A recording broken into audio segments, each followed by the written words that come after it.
పరలోకమందున్న మా ప్రియమైన తండ్రి, సర్వశక్తిమంతుడవైన దేవా, మీ అద్భుతమైన ప్రేమకు, కనికరానికి మేము కృతజ్ఞులము. మీ పాదాల చెంతకు వచ్చి పాపాన్ని జయించడానికి మీ సహాయం కొరకు మేము మొరపెట్టుకుంటున్నాము. ప్రభువా, మేము బలహీనులము. తరచుగా మా ఇష్టాలను, శరీరాశలను అదుపు చేసుకోలేక మీ దృష్టికి అయిష్టమైన క్రియలను, ఆలోచనలను చేస్తున్నాము.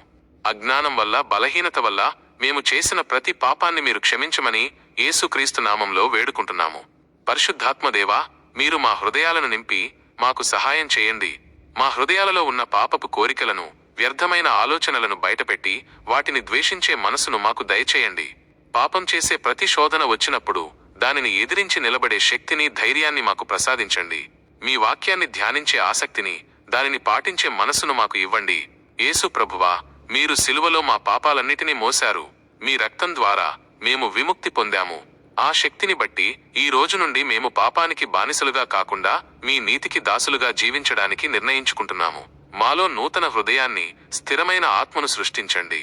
మేము ఏ పరిస్థితుల్లో ఉన్నా మీ చిత్తాన్ని మాత్రమే నెరవేర్చే జీవితాన్ని జీవించడానికి మాకు సహాయం చేయండి.